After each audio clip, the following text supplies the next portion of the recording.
خب ما جوزه که صحبت میکردیم گفتم آقا شما امید نورافکن از دست دادید، شهریار مقانلو رو از دست دادید، میلاد زکیپور رو از دست دادید، رامین رضاییان رو از دست دادید. کدوم که از این بازیکن‌ها رو بیشتر جای خالیش رو احساس میکنی و میسش میکنی به قول معروف؟ که گفتم هیچ کدوم من در واقع جای خالیش رو احساس نمی کنم، فقط جای خالی یه نفر رو احساس می کنم که الان کنار ما هستن، شیدا خانم مقصودلو عزیز. بله.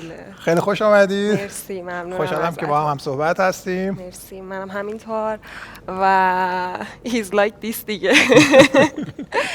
آره و کلا هم چون نشسته بودم اونجا داشتم گوش میدادم، وقتی که این حرفو زدن اصلا خیلی رمانتیک و خیلی قشنگ بود. اصلا قشنگ. حالا با هم صحبت میکنیم. جوزه از معدود مربیای خارجی است که خیلی خوب خودش با فرهنگ ایران وفق داد. چون شب یلدا رو جشن میگیره، جوزه سوار دوچرخه میشه، به سمت 33 پل میره، بعد آهنگ شجریان گوش میده. خلاصه این علاقه از کی ایجاد شد جوزه؟ Well, the question is for me. خب من باید جواب بدم. همونجوری که قبلا گفتم وقتی داشتم احتمال اومدن به ایران رو بررسی میکردم، یکی از چیزایی که ما تو تاریخ خونده بودیم درباره فرهنگ ایران بود. از قبل خونده بودم که یکی از غنی‌ترین فرهنگ‌های دنیا فرهنگ ایرانه. وقتی اومدم اینجا این به خودی خود برام جالب بود. من آدم کنجکاویم، دوست دارم زبون کشورها رو بدونم و 7 زبونم بلدم. I speak 7 languages. And not 7 language? Yes, not Persian. آره، البته هنوز فارسی حرف نمیزنم ولی به 7 زبون حرف میزنم چون واسه یادگیری خیلی اشتیاق دارم. بعدم تازه به یه شهری نقل مکان کردم که یه شهر تاریخیه. اصفهان پایتخت سنتی ایران و تاریخ پرباری پشتشه. این خیلی هیجان زدم میکنه. بعد بازیکنام هم که هستن، اونا با بازیکنانی که قبلا باشون کار میکردم خیلی تفاوت دارن. این اولین تجربه من در کار با بازیکنای ایرانی بود. شناختی از شخصیت و رفتار و واکنشاشون نداشتم. میخواستم بدونم ایران چه جور جاییه یا ایرانی‌ها چه جور آدمایین. دوست داشتم ببینم چیا میتونم یاد بگیرم و بعد از شناخت این کشور و این مردم شخصیتم چقدر غنی‌تر میشه. The country and the people in the country.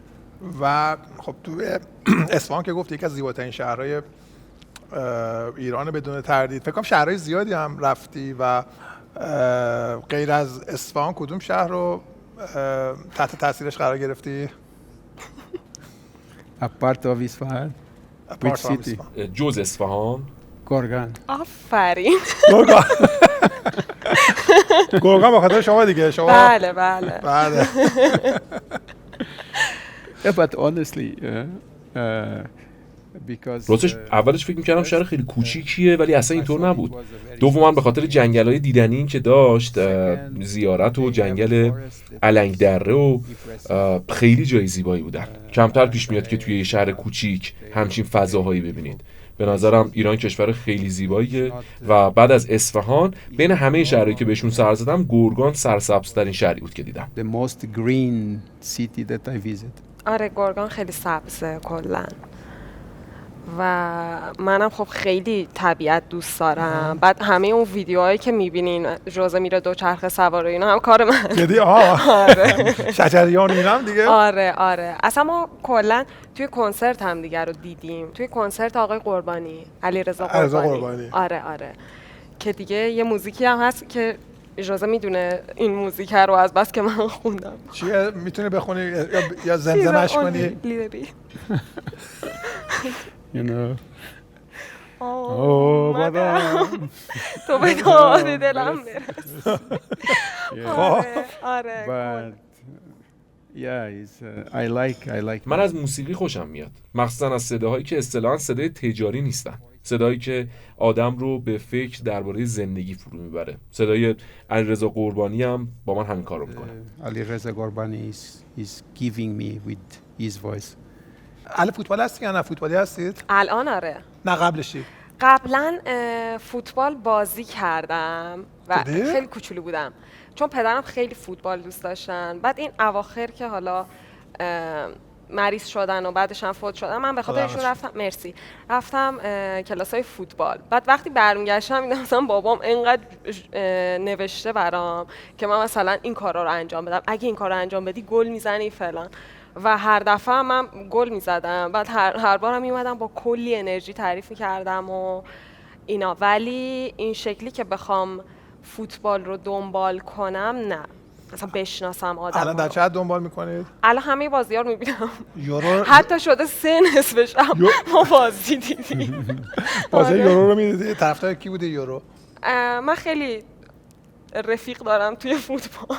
خب من که رفیق باشن از هر تیمی مثلا یکی خوب بازی میکنه این رفیق منه. رفیق یعنی بازیکن مورد علاقه. آره.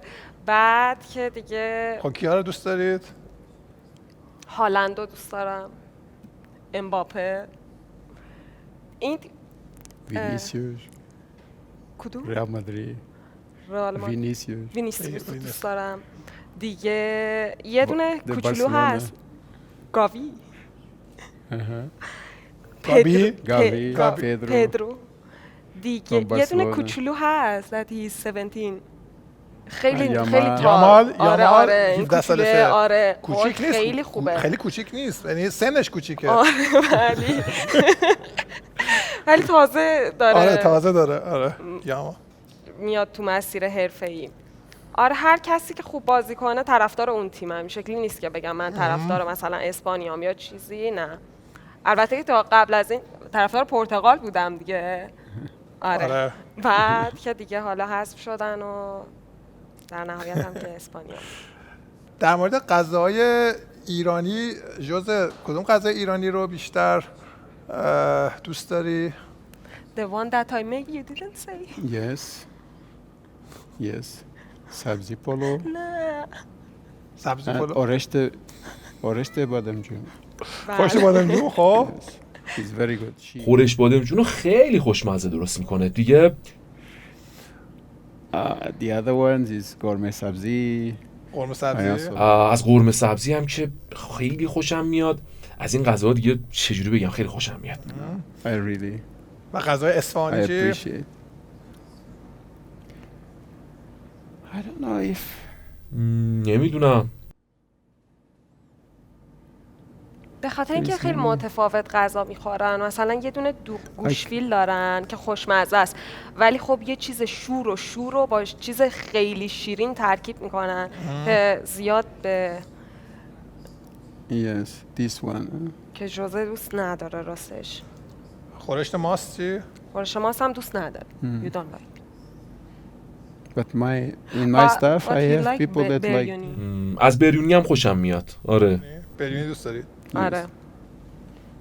خیلی دوست دارم. بریونی خیلی خوشمزه است آخه. یکم حالا فارسی خیلی خوشمزه. شما 7 زبان یاد گرفتی قطعاً، ایتالیایی و پرتغالی و اسپانیایی و فرانسه و آلمانی و انگلیسی و هفتمیش چیه؟ عربی هم بلدی؟ Yes. سوئدی، عربی هم فقط یه ذره. خب الان فارسی الان در چت باید بلد باشی فکر کنم. چقدر؟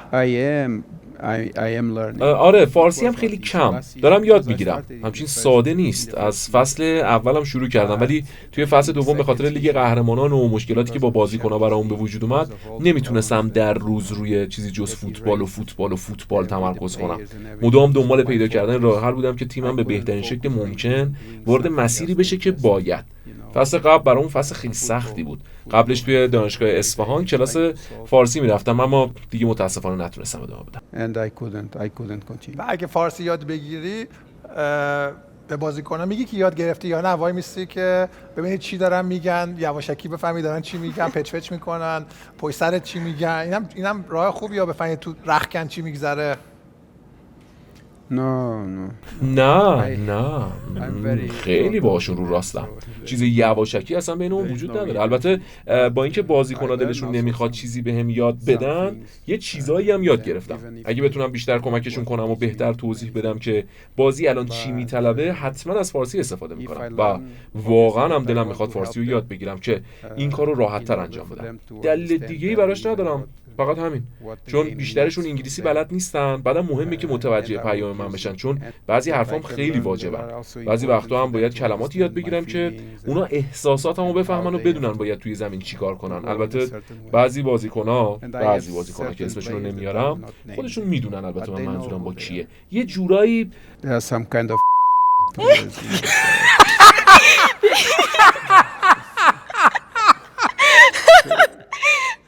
I told you can't say it. It's not personal. فارسی نبود؟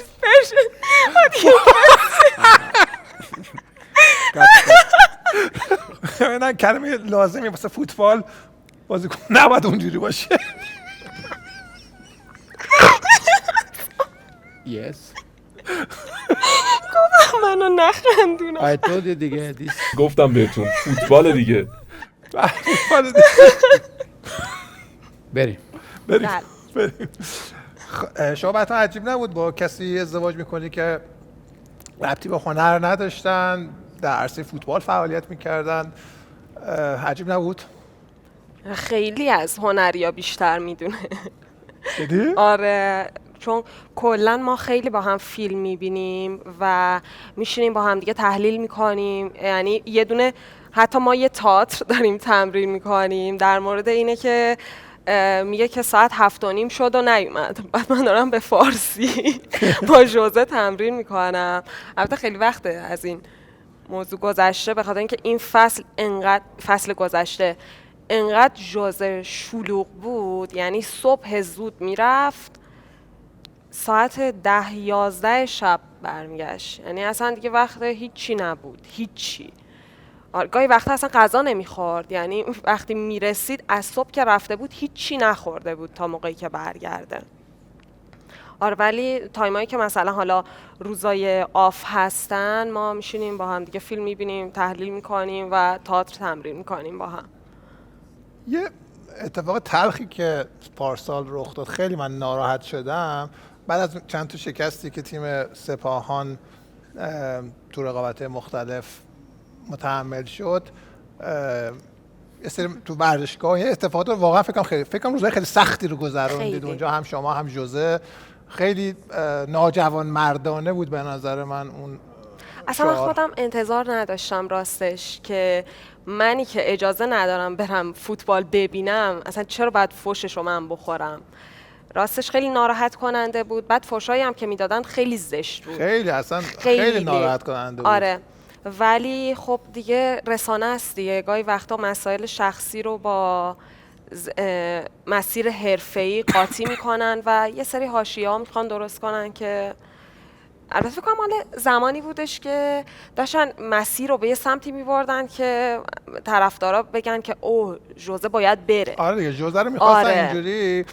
ژوزه فکر کنم خیلی روزای سختی رو گذروندی. It was not easy. مدیریت همه این اتفاقای متفاوت خیلی سخت بود. خب به قول تو این همه اتفاق با هم افتاد و ادارهشون ساده نبود. انتقاد از همه جهات بالا گرفته بود. بخش سختش این بود که احساس می‌کردم بعد از بیرون اومدن اخبار قراردادها و دستمزدها، اعتماد و همدلی بین تیم و چند تا از بازیکن‌ها از بین رفته. یه بازیکنایی هم باید باشگاهو ترک می‌کردن. همه اینا یه جوی اطراف تیم ایجاد کرده بود که مدیریتش سخت بود. این برام یه چالش دشوار بود، چون در نهایت نمیشد اونجور که باید به انتقادا جواب داد. اصلا یه چیزایی جواب لازم نداره. من آدمی نیستم که علنی درباره همه چی صحبت کنم. I'm not a person to go to public and speak about everything and nothing because you know these are clubs. گاهی بعضی شرایط به باشگاه حاکمه که صلاح نیست بیای و علنیش کنی. بعضی چیزای دیگه مربوط میشه به زندگی خصوصیت که اصلا لازم نیست با کسی در میونش بذاری، چون زندگی خودته. برام ساده نبود، اما ما توی دنیایی زندگی میکنیم که همه حق صحبت کردن دارن. وقتی هم چیزی میگن پیامد حرفاشون رو نمیدونن. ولی همونطور که گفتم یه چیزی توی انجیل هست که حالا نمیدونم معادلش رو در قرآن دارید یا نه. میگه خدایا، یا بهتر بگم ای پدر، اینان را ببخش زیرا نمیدانند چه میکنند. این اصلیه که بهش پایبندم. گاهی من اشتباهاتی میکنم چون همه چیزو نمیدونم و چیزایی که میدونم باعث نمیشه رفتار بهتری داشته باشم. معتقدم همچین اتفاقی افتاد. اونا از همه چیز با خبر نبودن. حرفایی رو به زبون آوردن و دنبال جواب بودن، اما اون جوابهایی که مردم دنبالش بودن رو کسی بهشون نمیداد. این وضعیت به وجود اومد و ما باید حلش میکردیم. باید شجاعت و آرامشمون رو حفظ میکردیم. باید صبور میموندیم. باید میبخشیدیم. باید درک میکردیم که بتونیم به کارمون ادامه بدیم و امکان موفقیت رو داشته باشیم. با کمک خیلی از اعضای باشگاه همین کار رو هم کردیم. یه مقطعی بود که باشگاه متوجه شد ماجرا از چه قراره و گفت باید کارایی بکنیم که معمولاً انجام نمیدادیم تا بتونیم وضعیت رو دگرگون کنیم. اما اصلاً دوره راحتی نبود. پس بخشیدیشون؟ آره، چون در نهایت همه دنبال یه چیز بودیم. همه دنبال موفقیت باشگاه بودیم. همه می‌خواستیم خوشحال باشیم، مثل همه اونایی که دنبال خوشبختی بودن. انصاف فقط به فوتبال و نتایج فوتبال محدود نمیشه. گاهی توی زندگی هم چیزایی پیش میاد که منصفانه نیست و ما هم چاره نداریم جز این که بهشون غلبه کنیم یا ازشون بگذریم و راه خودمون ادامه بدیم. چون زندگی همینه دیگه. زندگی is like this دیگه. It's like this. شیدا شما فکر کنم که از حسرتات اینه که تو اصفهان نمیتونی بازیای سپاهان رو بری از نزدیک ببینی. خیلی عجیبه که تو اکثر شهرها، حالا این قسمت مثبتش اکثر شهرها خانم‌ها میتونن خیلی راحت برن ورزشگاه. حالا خیلی راحت اینا به هم میتونن برن خیلی راحت نیست در واقع، چون من 2 بار توی تهران رفتم بازی ببینم. خب و هر 2 بار گریه کردم قبل بازی، چون راه نمیدن. بعد که راه میدن از مرحله اول عبور میکنی میرسی مرحله بعدی، اونجا هم باید گریه کنی که راه بدن. بعد ما رو گذاشتن یه جای دور که اصلا در واقع هیچی نمیبینی. یعنی تمام ویدیوهایی که من دارم و زوم کردم ضبط در 9 که مثلا ببینم کی گل زد، چه اتفاقی افتاد. ولی خب متاسفانه توی اصفهان نمیتونیم بریم بازی ببینیم و خب خیلی ناراحت کننده است، چون خیلی دلم میخواد که اونجا باشم و ساپورت کنم و بتونم تیم مورد علاقم رو حمایت کنم در واقع. یعنی امیدوارم که این اتفاق بیفته. جوزه تو هم فکر کنم امیدوار باشی که این اتفاق رخ بده، شیدا و شیداها بتونن بیان بازی‌ها رو از نزدیک ببینن. آره واقعا امیدوارم. هر چی باشه فوتبال برای خانوما هم هست. خانوما هم فوتبال رو دوست دارن و میخوان فوتبال رو ببینن. خانوما مادر بچه‌هایی هستن که بزرگ میشن و فوتبالیست حرفه‌ای میشن. The mother of جواد حسین نژاد. فکرشو بکنید مادر جواد حسین نژاد نمیتونه فوتبال بازی کردن پسرشو توی یه بازی عادی لیگ قهرمانان یا لیگ داخلی ببینه. فکر میکنم خیلی خوشحال میشه اگه بتونه پسرشو توی همچین مسابقه‌ای دنبال کنه و تشویق کنه. فکرشو بکنید یه زن نمیتونه بازی شوهر فوتبالیستشو ببینه و تشویقش کنه. خیلی چیزا هست. راه دادن خانم‌ها به ورزشگاه‌های فوتبال نکات مثبت فراوانی داره. Seeing women in a football stadium, you know. ما باید بهترین شرایط رو برای خانم‌ها فراهم کنیم که فوتبال ببینن. باید بذاریم از نزدیک زمین بازی رو تماشا کنن، نه اینکه بذاریمشون اون بالای استادیوم که از بارون گرما در امان نیستن. و حق طبیعیشون هم هست که بتونن بازی‌ها رو تماشا کنن دیگه. خیلی خوش میگذره، واقعا خوش میگذره. من اولین باری که رفتم استادیوم بازی آسیا بود که 9 تا گل زدن. آلمالیق. You score 9 goals. Yes. اصلا این 9 تا گل یه چیز عجیبی بود. هر بار ما هی پا می‌شدیم جیغ می‌زدیم. بعد این انرژی که من تازه فهمیدم چرا آقایون انقدر فوتبال رو دوست دارن، به خاطر اینکه بعدش دقیقا من همون انرژی رو داشتم. اصلا یه چیز عجیبیه خیلی. حالا ما واقعا دلم می‌خواد اون پایین بشینم بازی رو نگاه کنم، چون خیلی بده. اتفاق رقم بخوره بتونید برید بازی‌ها رو تماشا کنید. این حق طبیعی همه زنان و دختران این مملکت هست که برن بازی چیزی که دوست دارن برن نزدیک تماشا بکنن و واقعا این کارو تو اصفهان اتفاق رقم نمیخوره که اصلا خیلی عجیبه. خدا وکیلی این چه ورزشه؟ یعنی جایگاه بانوان واقعا میخوام بدونم به چه دلیلی خانم‌ها نمیتونن سکوهای پایین بشینن؟ چه اتفاقی میفته؟ عادل تصورشو بکن ورزشگاه کاملا پر شد و تو میگی خیلی خوب دیگه اصلا جان نداریم و خانم‌ها باید برن طبقه دوم ورزشگاه بشینن. اما وقتی ورزشگاه خالیه و سکوهای مرکزی فقط یه طرف ورزشگاه پر شدن و اون سمت ورزشگاه سکوهای مرکزی کاملا خالیان، چرا نباید ترتیبی بدیم که خانوما نزدیکتر بشینن؟ این فقط یه مثاله. مهمه که براشون ارزش قائل بشیم. ارزش قائل شدن مهمترین چیزه. آیا برای مردممون ارزش قائلیم؟ برای وضعیت مردم و آدم‌هاش ارزش قائلیم؟ من اینجوری به زندگی نگاه میکنم. انشالله که اتفاق رقم بخوره. انشالله که خانوما رو تو ورزشگاه ببینیم. یکم درباره کارنامه هنریتونم میگید. شما با اصغر فرهادی هم تو فیلم قهرمان کار کرده بودی؟ بله من با آقای فرهادی همکاری داشتم که خب خیلی برام ارزشمنده. چی بود نقشتون تو فیلم؟ نقشم خیلی کوتاه بود. بعد چون سنم کم بود اون موقع، این فیلم چند سالتون بود موقع؟ 22 سالم بود. بعد اینا نقشی می‌خواستن که 35 ساله. الان سنتون معلوم میشه. میدونن انقدر نوشتن همه جا همه میدونن. آره بعد اون موقع ها خب من میگم خیلی کوچولو بودم و اینکه توی پروژه باشی با کارگردانی که مطرح توی دنیا خیلی برجسته است، خودش خیلی چیزا بهم یاد داد و البته حمایت‌های خانم بختاور عزیزم هم بود. یعنی همسر آقای بله. فرهادی. بعدم که دیگه با ژوزه آشنا شدم و کلاً بعد ازدواج که موو کردم اصفهان کلاً خب آدم وقتی میخواد کار هنری انجام بده به نظرم باید توی تهران بمونه. اونجا میگم ما داریم با هم تئاتر کار میکنیم. جدی با هم یعنی؟ نه دیگه همون تمرینایی که حالا داشتیم قبلا. آره اونجا تو کنسرت خانم‌ها حتی نمیتونن نوازندگی بکنن. ولی واسه کنسرت آقای قربانی این اتفاق اونم تازه با کلی آژان کشی و این ور اونور و کنسل گفت من اصلا میرم و قهر میکنم و اینا، آخرش دیگه اون اوکی شد. ژوزه علاقه داری که والا فرض کن قرارداد با تیم سپاهان تموم بشه بعد تو ایران به زندگی ادامه بدی؟ ایران is a beautiful country. خب میدونی ایران کشور قشنگیه. قبلا هم گفتم به نظرم این کشور مخصوصا از نظر فوتبالی که حرفه منه ظرفیت زیادی داره و میتونه یکی از بهترین های آسیا باشه. به نظرم شدنیه. چیزایی هست که دوست داشتم توش مشارکت کنم و موندن در ایران بله. Yes, is possible. Is a possible. موندن تو ایران کاملا ممکنه.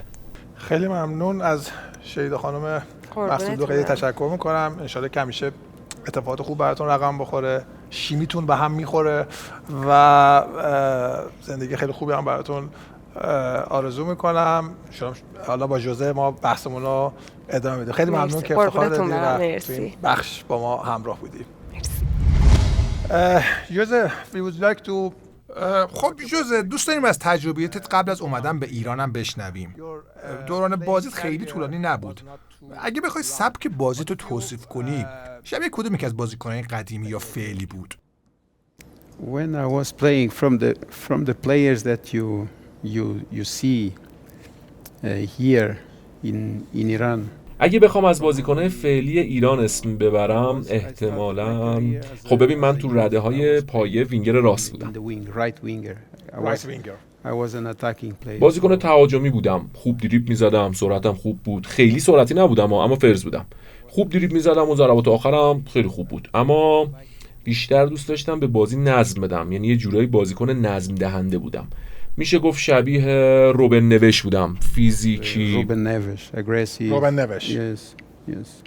And you were one of the. تو یکی از نزدیکترین افراد به ژوزه مورینیو تو دوران طلایی و پر افتخار این مربی بودی. از پورتو تا اینتر، رئال مادرید و چلسی. این همکاری از کجا شروع شد؟ از زمانی شروع شد که برای مربیگری به بنفیکا اومد. وقتی مورینیو به بنفیکا اومد من اونجا مشغول بودم. بعدش تو دوره‌های مختلفی با هم همکاری داشتیم. اولین بار که بهش برخوردم من مربی تیم دوم بنفیکا بودم و مورینیو برای سرمربیگری تیم اصلی اومده بود. همکاری ما هم از اونجا شروع شد. خیلی زود باشگاهو ترک کرد. And at that moment he invited me. اون موقع منو دعوت کرد که باهاش برم اما با بنفیکا قرارداد داشتم. ضمناً اون میخواست به رقیب ما اسپورتینگ بره و من به دلایل شخصی که برای ژوزه قابل درک بود نمیخواستم همراهش برم. احساس میکردم تجربه کافی رو برای اون مقطع از زندگی حرفه‌ای مورینیو ندارم. چون خودش تازه کار بود، فکر میکردم هنوز تجربه کافی رو برای نقشی که توی کادر فنی برام در نظر گرفته بود ندارم. Okay, I don't have enough experience for this yet. So I want you to succeed and it's better. گفتم دلم میخواد موفق بشی و بهتره یه گزینه با تجربه تر پیدا کنی. بعد این حرف من بهم گفت کمتر کسی حاضر میشه همچین فرصتی رو صادقانه رد کنه. گفت اگه الان نمیخوای بیای عیبی نداره، اما حتما در آینده با هم همکاری میکنیم. اینو یادم میمونه چون آدم صادقی هستی و رود حساب میکنم. رابطه ما از اونجا شروع شد و ادامه پیدا کرد و در ادامه ازم دعوت کرد. And then he invited me after, you know. And are you still in contact with him? Because هنوز باش در ارتباطی؟ مورینیو یه بار گفته بود تو جزو معدود کسایی هستی که تو فوتبال قبولشون داره. Yes, it's true. بله درسته. اون تاثیر زیادی رو زندگی حرفه‌ای من داشته. مثل برادر خودم دوستش دارم. رابطه حرفه‌ای و شخصی ما هنوز به قوت خودش باقیه. هنوز نقطه نظراتش برام خیلی مفیدن. البته هر روز نه، اما دائم با هم حرف میزنیم. گاهی با هم تماس میگیره و گاهی بهم پیام میده. بله، دوستی و رابطه ما هنوز پابرجاست. به نظرم اون به چشم یه آدم قابل اعتماد بهم نگاه میکنه. منم به کیفیت‌های اون اعتماد دارم. همیشه خیلی بهش نزدیک بودم و حالا هم دقیقاً همینه، اگرچه این روز دیگه همکار نیستیم.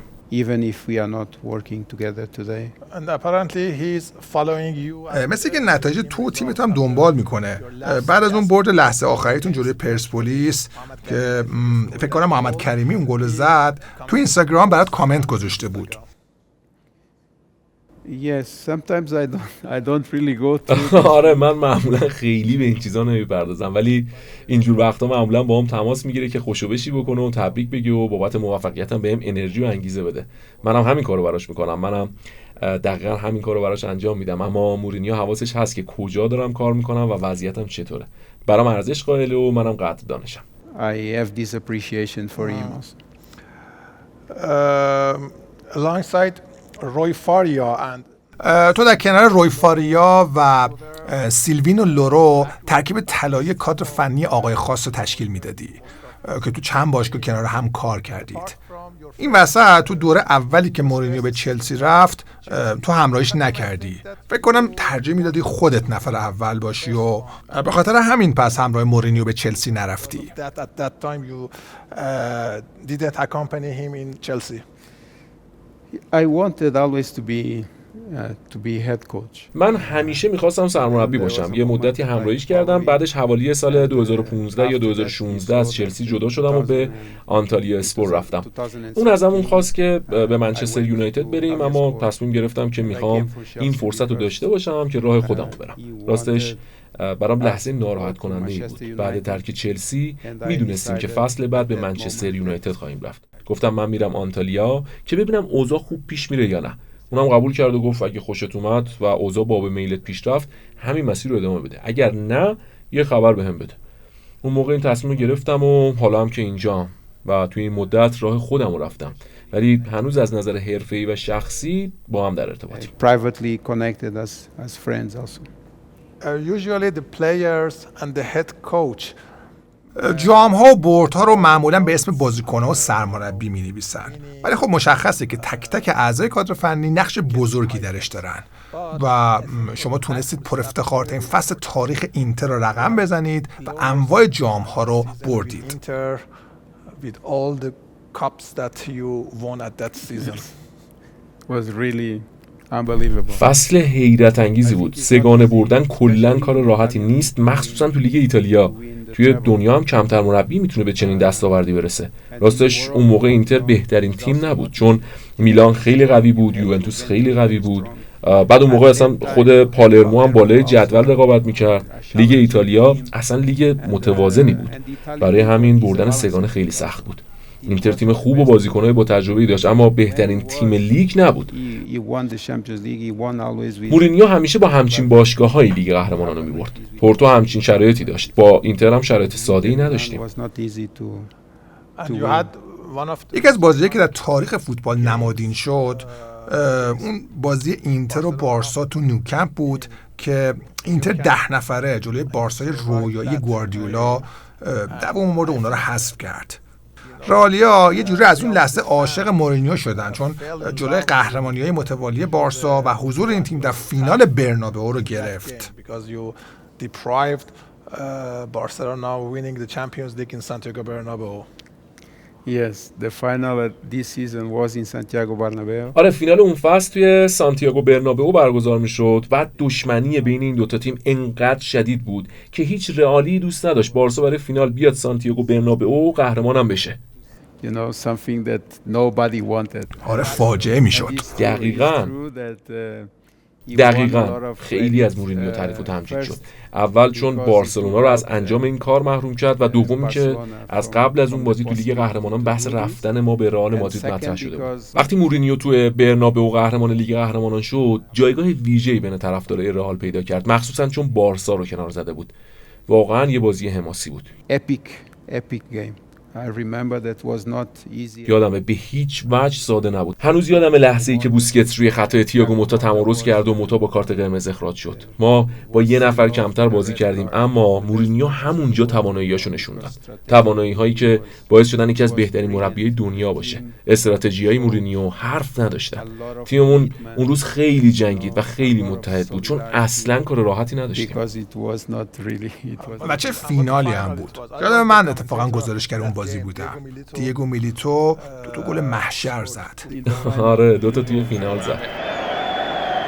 میانه میدان یکی قشنگ بازیکن اینتر موقع میلیتو داره ایجاد میشه در محوطه جریمه و گل برای تیم اینتر توسط میلیتو زده میشه. زدن برای تیم اینتر 2 در برابر 4. ببینید میلیتو از این که استفاده میکنه. خود میلیتو عالی کار میکنه، فوق العاده است این میلیتو و توی دروازه چه میکنه این دیگو میلیتو، نابود کرد دفاع بایرن و 2-0 آقای خاص. What's the name of this dribbling؟ اسم این حرکت میدونی چیه؟ یعنی وانمود میکنه داری میری اونور و یهو تغییر جهت میدی. مسیرش عوض کرد و توپ آورد تو.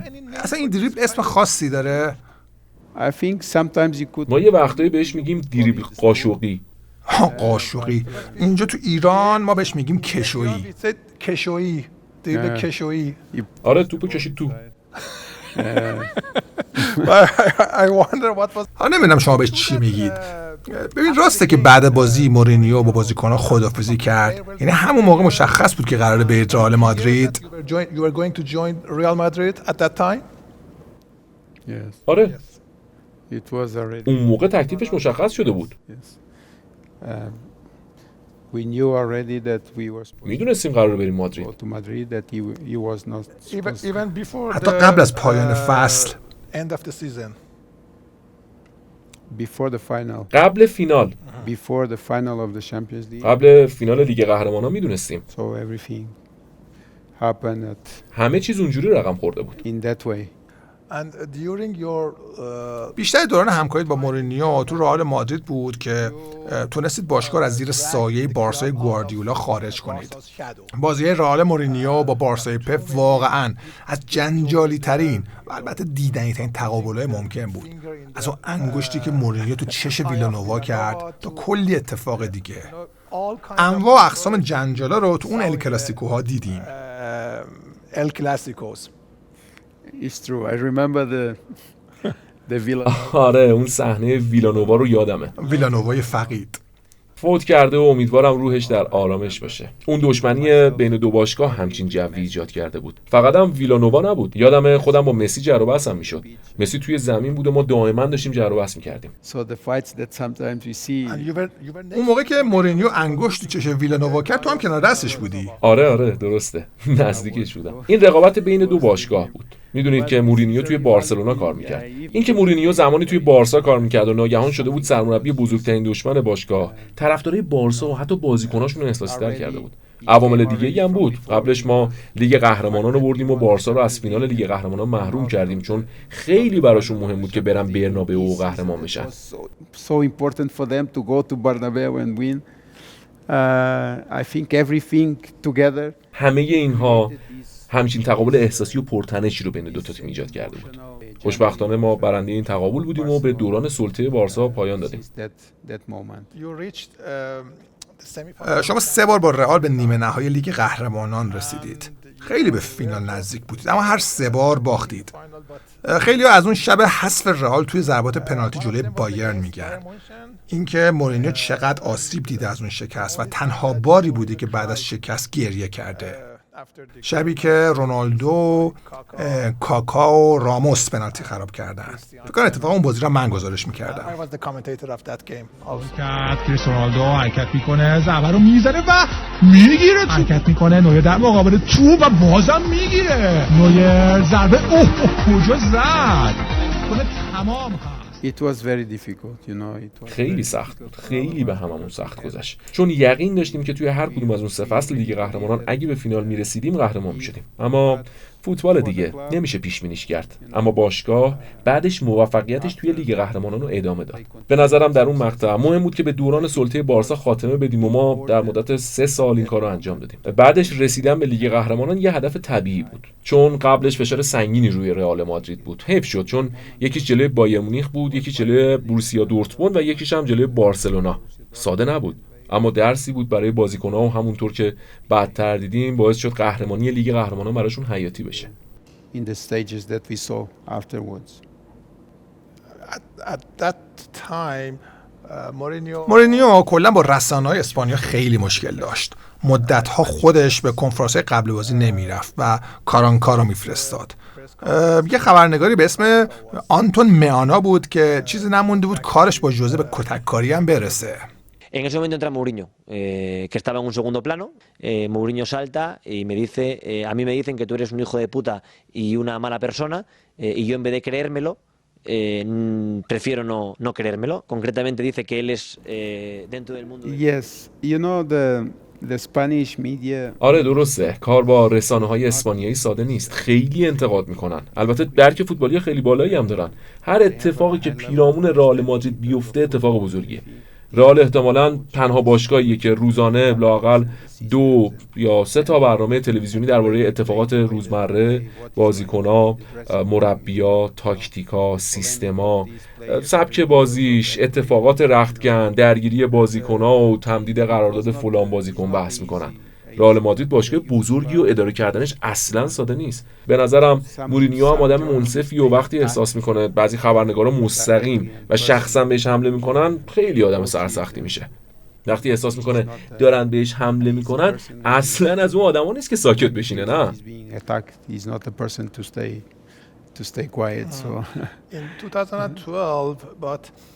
اما سال 2012 و بعد از قهرمانی 100 امتیازی لالیگا قبل از آخرین بازی لیگ تصمیم گرفت با دستیاراش تو کنفرانس حاضر بشه.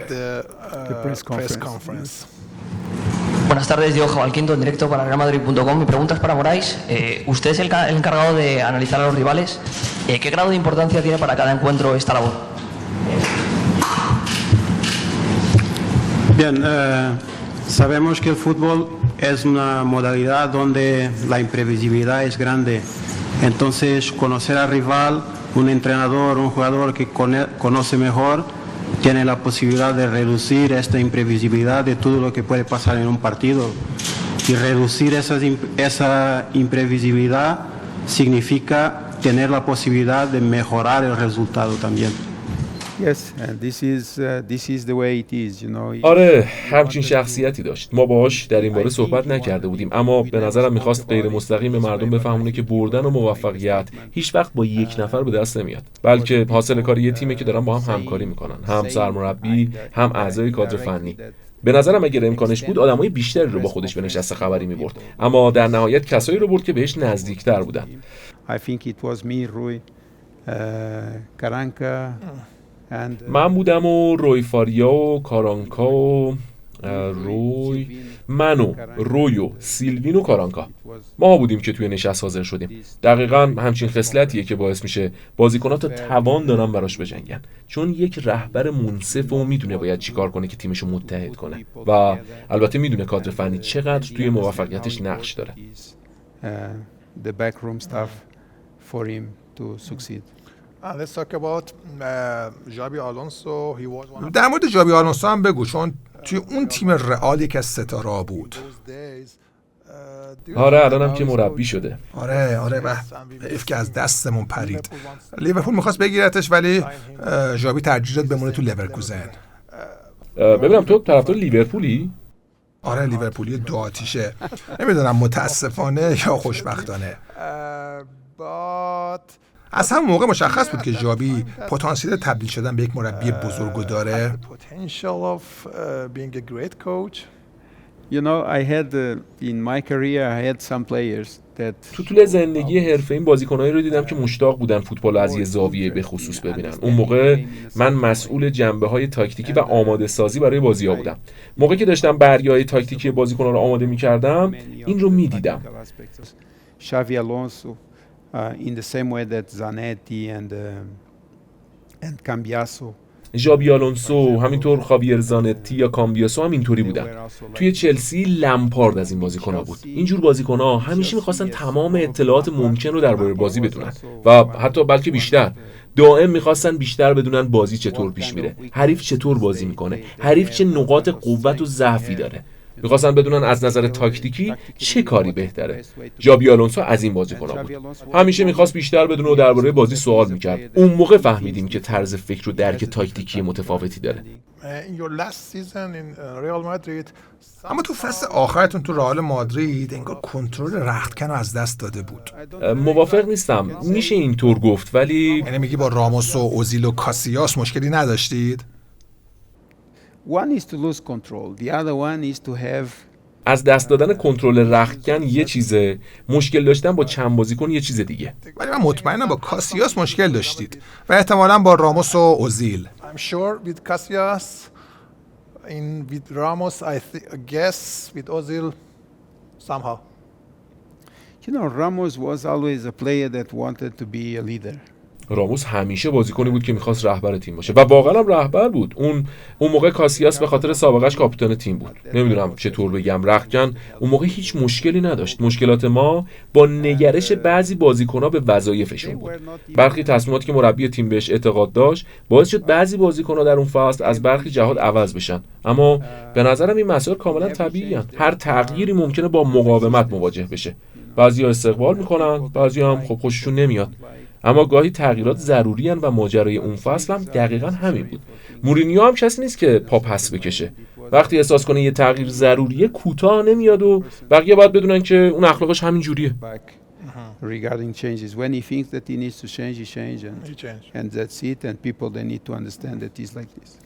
And talking about Cristiano Ronaldo. بحث کریستیانو رونالدو هم شد که زیر نظر شما معرکه بود. واقعا معرکه بود. آره واقعا.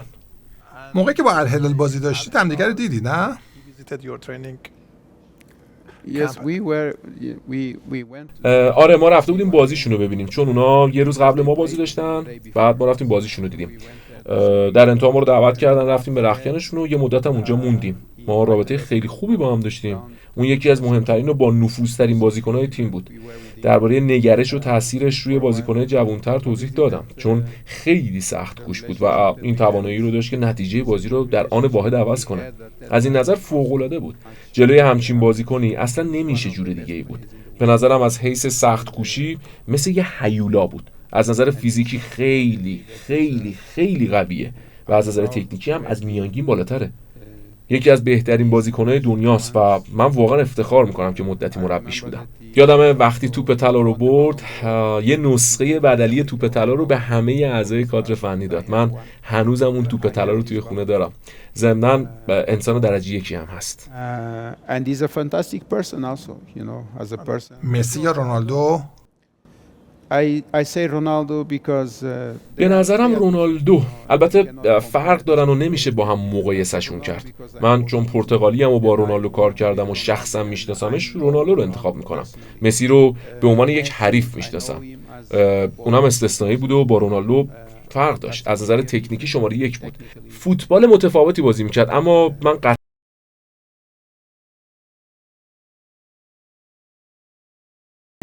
performances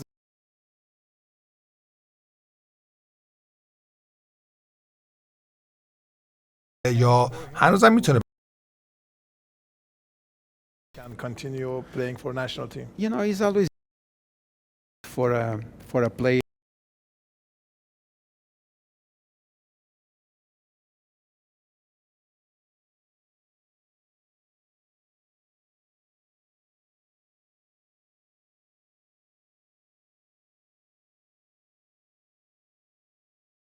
آخرای مسیرشون رسیدن.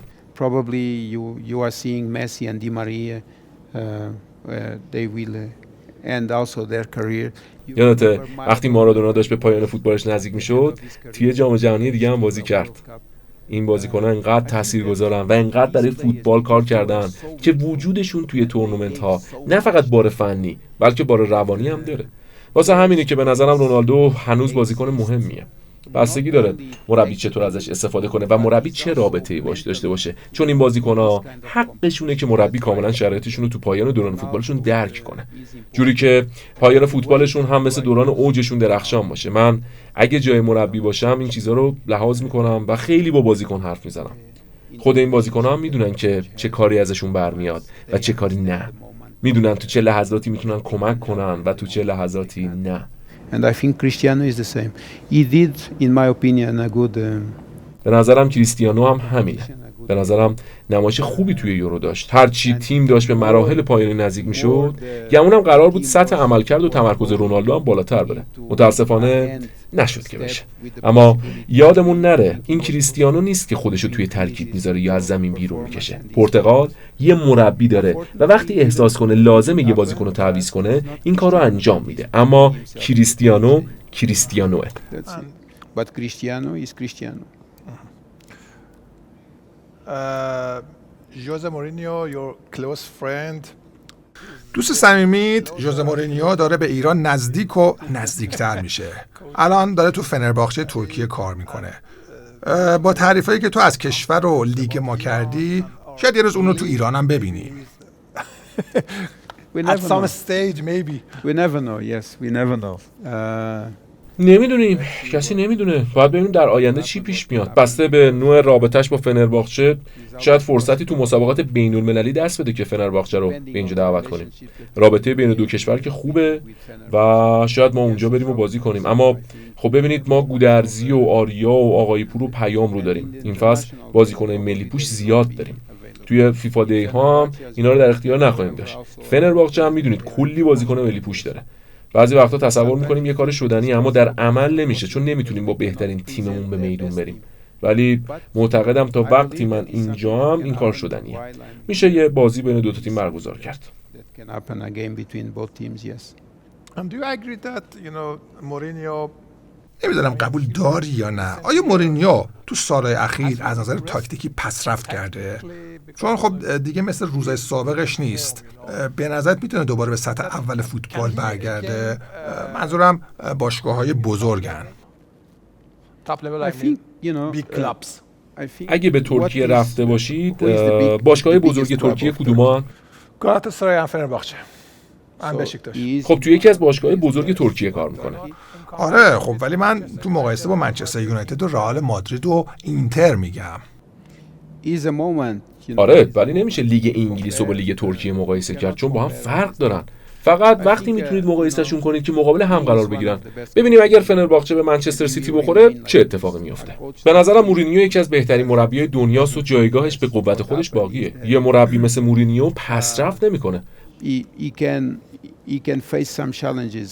Everybody is expecting. ممکنه با چالش هایی مواجه بشه و همه هم انتظار دارن مثل دورانش تو منچستر و رئال از پس این چالش ها بر بیاد. اما اون باشگاهی رو انتخاب کرده که با این تیم‌ها فرق داره. یادمون نره اون با پورتو لیگ قهرمانان رو برد. اگه پورتو رو با فنرباغچه مقایسه کنید پس میگی شدنیه. آره فنرباغچه هم تیم بزرگی و میتونه قهرمان بشه. شدنیه چون مورینیو مربی خوبیه.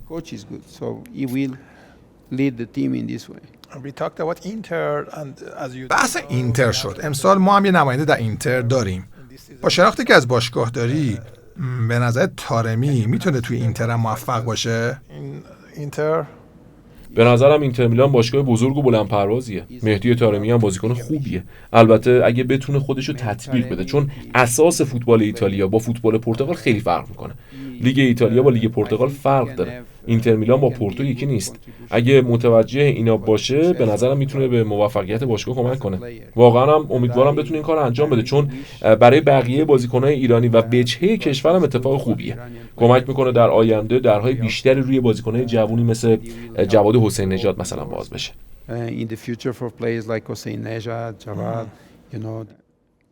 نسل جدید میتونن آرزوی بازی کردن توی رقابت‌های اروپایی رو داشته باشن. اصلا کار راحتی نداره، چون همونطور که میدونید اینتر بازیکن‌ها و مهاجمای درجه یکی داره. واقعا مهاجمای سطح بالایی دارن. در نهایت برای تارمی آرزوی موفقیت میکنم. I wish the best for Taremi. Which club do you feel به کدوم باشگاه بیشتر احساس تعلق میکنی؟ چون هم مدت‌ها بنفیکا بودی، پورتو بودی، با اینتر، چلسی و رئال هم روزهای خوبی داشتی. have some great days Yes. everywhere? Which club? I think راستش من عاشق مادرید و رئال مادریدم. رئال بزرگترین باشگاه دنیاست، اما توی اینتر احساس میکردم توی خونه و کنار خانواده خودمم. اون موقع ماسیمو موراتی رئیس باشگاه بود، الان باشگاه یه رئیس دیگه داره. اما اینتر اون موقع حال و هوای یه قبیله و یه خانواده رو داشت. زمین تمرینشون حس و حال خانوادگی داشت. حتی رستوران زمین تمرین، کیفیت رستوران، آدم‌های توی آشپزخونه، نهار و شامی که کنارشون می‌خوردی یا وقتی توی اجتماعات باشگاه حاضر می‌شدی، همگی حس خانوادگی داشت. فکر می‌کردی پیش خانواده خودتی. خود ماسیمو موراتی برنامه میچید و همه رو به مزرعه‌اش دعوت می‌کرد که کنار هم باشیم و شام بخوریم. خانواده‌اش اون سمت مزرعه داشتن فوتبال بازی می‌کردن. تیم رو طوری اداره می‌کرد که ما واقعاً حس کنیم عضوی از خانواده‌شیم. این کارش با بقیه فرق داشت و تا همین امروز خاطرات روشنی ازش توی ذهنم مونده و به نظرم باشگاه متفاوتی بود. کیفیتی که توی مادرید داشتیم با کیفیت اینتر قابل مقایسه نیست، اما از نظر اراده و انگیزه و نزدیک بودن آدما به هم اینتر واقعا منو تحت تاثیر قرار داد. Inter Milan was impressive. You know, we have selected this. خب ما این محیط خوشگل رو واسه مصاحبه انتخاب کردیم. در واقع اصفهانی ترین جای تهران. به عنوان بخش آخر این مصاحبه میخوام چند تا از عکسای دوران کاریتو ببینیم و مرور کنیم. Review some of your photos and talk about them as last part of our interview. Thank you. خیلی ممنون. خب جزء اومدیم اینجا که چند تا عکس ببینیم و درباره‌شون حرف بزنیم. واقعا این خودتی؟ آره. خیلی جالبه. این تازه اول دوران مربیگری بود. قهرمان زیر 12 سال کشوری شده بودیم. فکر کنم با بوآویشتا بازی داشتیم. It was a game against Boavista. اینجا چند سالت بود؟ I was اینجا 20 فکر کنم 26. اینم از دوران اینتر. رفته بودی رو سکوها؟ گمونم آره توی سکوها بودیم. اینجا با آتالانتا بازی داشتیم. Atalanta. آتالانتا. I think it was آره فکر کنم تو برگامو با آتالانتا بازی داشتیم. مورینیو هم محروم بود، بعد نمیتونست بره رختکن. اینجا کنارم روی سکوها بودیم. بین دو تا نیمه من باید میرفتم رختکن که برای تیم صحبت کنم. اینم اون بازی معروف. وسلی اسنایدر براتون گل زد. آره وسلی اسنایدر، فکر کنم این همون بازی که 3-1 بردیم جلوی بارسلونا. آره عجب خاطره‌ای. آره 3-1 بردید. it was fantastic. به نظرت حق وسلی اسنایدر نبود که توپ طلا رو ببره؟ I think he was a fantastic player. به نظرم بازیکن محشری بود. آره به نظرم لیاقت توپ طلا رو داشت. Was a Ballon d'Or. I think he deserved. Yes. پس میگه حقش بود. آره به نظرم کیفیت بالایی داشت، بعد بازی رو در می آورد. سالها بود که شماره 10 به این خوبی واقعا ندیده بودم. خیلی بازیکن خوبی بود. Very good player. You know. نمیدونم این کجاست. این قبل فینال نیست؟ انگار داره توی سانتیاگو برنابئو واسه فینال آماده میشید. چرا احتمالاً، ولی این نه With this, no. It can't be. Because اون موقع نیست، چون با این لباسا بذار ببینم. البته چرا توپ لیگ قهرمانانه. اینجا ورزشگاه آلفردو دی استفانوه. now I know. آها حالا فهمیدم. آره دقیقاً. آره تمرین قبل فیناله. تمرین قبل فینال. حالا یادم اومد اینجا داشتم تماشا میکردم. این بازیکن‌ها بازی نمی‌کردن و توی تمرین قبل بازی نبودن. آره درسته. It's true. این بعد گل اول میلیتو یا دومیش؟ The first goal or the second goal of Milito, Yes. Materazzi and Materazzi. ماتراتزی و خودت هم اینجایی؟ ماتراتزی و مورینیو. خیلی عکس قشنگه، لحظه فوق‌العاده‌ای بود. اینم بعد سوت پایان. اینو ببین، بعد سوت پایان. این عکس رو از کجا آوردی؟ اینا رو خود منم ندارم. جدی؟ موهات کوشن. آره. الان با مو خوشتیب تری. اینم بعد بازی. این کیه؟ این مسئول رسانه‌ایه. یکم شبیه ایگلیتاره است ولی ایگلیتاره نیست. ایگلیتاره but he's not نه مسئول رسانه‌ایه. این گمونم اولین جلسه تمرینیتون با رئال مادریده. باور نکردنیه. عجب خاطراتی. خاطرات شیرینی هن. اینم با آیتور کارانکا. نمیدونم عکس مال کیه. انگار داریم دنبال یه چیزی میگردیم. اولین فصلتون با رئاله. First season and with Cristiano. و اینم با کریستیانوی استثنایی. وای من این عکس رو ندارم. برات میفرستیمش. این جایزه این توپ طلای مربیاست که آورده بود. آیتور کارانکا و سیلوینو لورو روی فاریا. آره مثلث پرتغالی. این کادر فنی ما بود. نقش تو جلسات تمرین رئال مادرید چی بود؟ دستیار اول بودی یا دوم؟ من معمولا دستیار اول بودم و تمرینات فیزیکی با روی فاریا بود.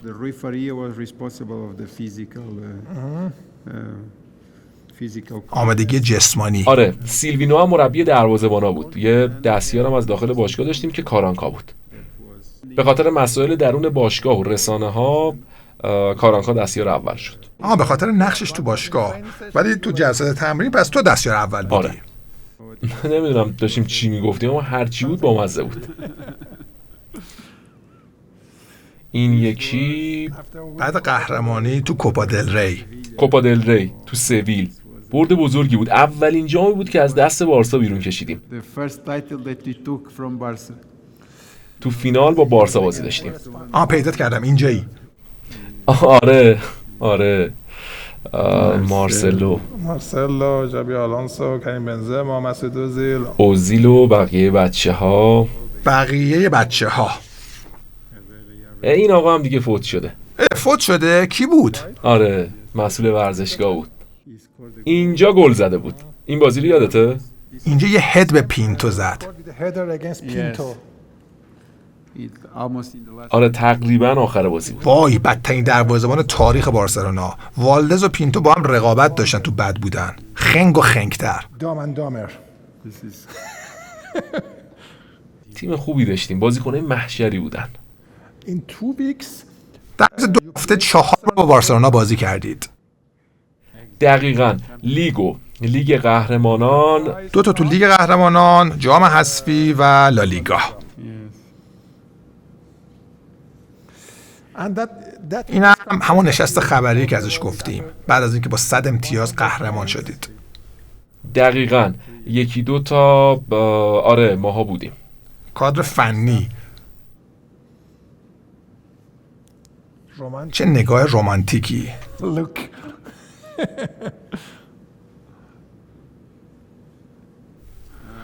و لوکا مودریچ. من و لوکا مودریچ. وقتی لوکا مودریچو گرفتید خیلی از کارشناسا و خبرنگارا میگفتن این دیگه چه خریدیه. میگفتن باید یه بازیکن دیگه می‌خریدید. آره باید یه بازیکن دیگه می‌گرفتید. کلی پول خرج یکی مثل مودریچ کردید. ولی الان بیش از 10 هست که داره واسه رئال بازی میکنه.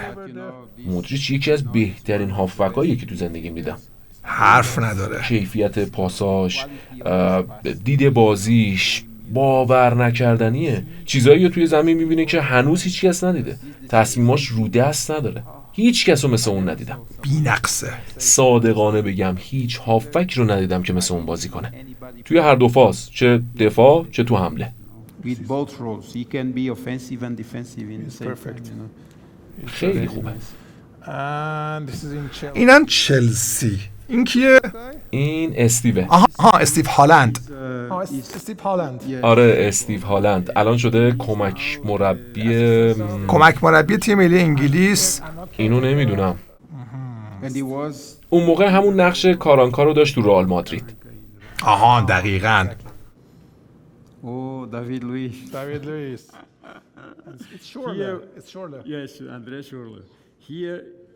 اینجا داشتم برای داوید لوئیس میگفتم که رونالدو ضربه آزاداشو چجوری میزنه. میخواستم یاد بگیره. نمیدونم یادته یا نه یه گلم توی جام جهانی برزیل رو ضربه آزاد زد. آره دقیقاً با همون سبک کریستیانو رونالدو پشت توپ وامیستاد. استایل اف کریستیانو رونالدو when he آره دقیقاً روی این حرکت کار کرده بودیم. بهش میگفتم کریستیانو اینطوری شوت میزنه. اونم مدام داشت تمرین میکرد. با نوک پا میزد.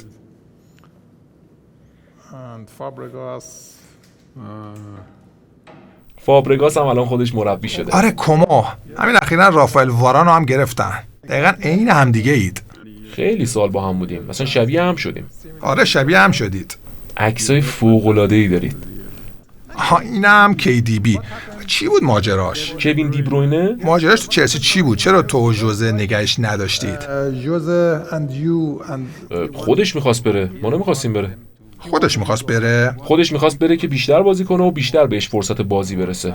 به خاطر همین رفت. ما اصلا دوست نداشتیم بره. ماجرا این بود. اینجا آنتالیاست. آنتالیا اسپور. دوران آنتالیا. این یکی آها اینجا بارنزلیه. بارنزلی. این گارنره. آفک خوبی بود. نیل وارناک. دقیقاً. این هم مال دوران بارنزلیه. آره.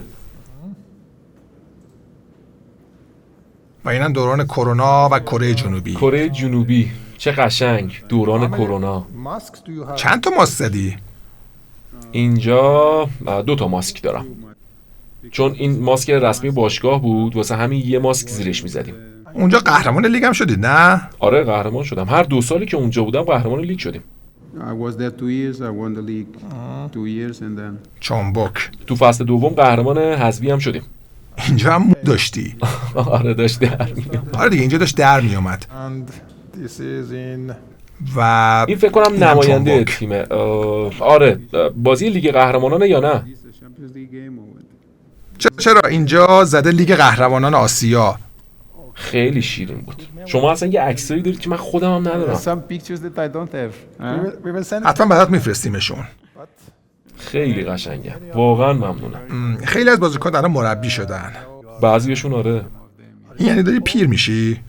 نه ترجیح میدم بگم دارم دانشمو منتقل میکنم. دانشتو منتقل میکنی.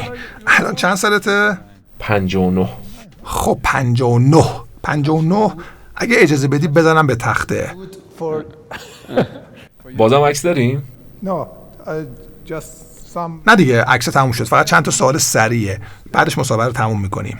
بهترین بازیکن ایران؟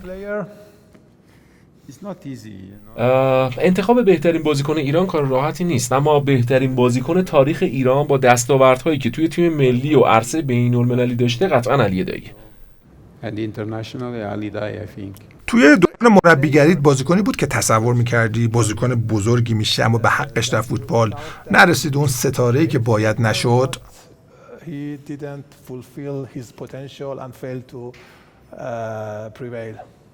گمونم تنها بازیکنی که از نزدیک دیدم و به نظرم میتونست خیلی تأثیرگذارتر و متفاوت باشه فرناندو تورس بود. انتظارم ازش بیشتر از اینا بود. بقیه بازیکن‌ها هم کم و بیش. البته یه بازیکن دیگه هم تو چلسی بود که خیلی استعداد داشت اما به جایی نرسید، موسوندا. اما کسی دیگه ازش چیزی نشنید. شاید ژسه رودریگز از رئال مادرید. ما بهش میگیم خسه. اونم در حدی که انتظار داشتیم نشد چون بازیکن مستعدی بود. جز اینا هم همه کم و بیش همونی شدن که توقع داشتیم. They could go in the way that they were supposed to be. بهترین بازیکن پرتغالی تاریخ؟ قطعاً کریستیانو، اما میشه به اوزبیو هم اشاره کنم. But I could include here Eusebio, is an older player. بازیکن قدیمی تریه که توی بنفیکا این فرصت رو داشتم کنارش کار کنم. اون هم دوره پله بود و اتفاقا بازیکن فوق‌العاده‌ای هم بود. اما کریستیانو با همه دستاوردهایی که داشته و جام‌هایی که برده و ثباتی که داشته، به نظرم جواب کریستیانو رونالدوه. بهترین مربی پرتغالی تاریخ به نظرم مورینیو، به نظرم قطعا مورینیو. جوزه، خیلی خوشحالم و افتخار میکنم که باهات همکلام شدم. حسابی با جمله‌های عرفانی و رمانتیک و فلسفی کیف کردم. من فکر کنم یه 4-5 ساعتی هست که با همیم، به من که خیلی خوش گذشت. برات آرزو موفقیت میکنم. خیلی متشکرم. ممنون از تو، واقعا لذت بردم از این مصاحبه. منم واقعا لذت بردم. تیم خیلی خوبی دارید. امیدوارم تو روزهای خوش همدیگه رو بیشتر ببینیم. بله حتما. بیشتر ببینیم. بله حتما. ممنون عادل. Yes, sure. Thank you. Thank you, Adam. Thank you very much. Thank you.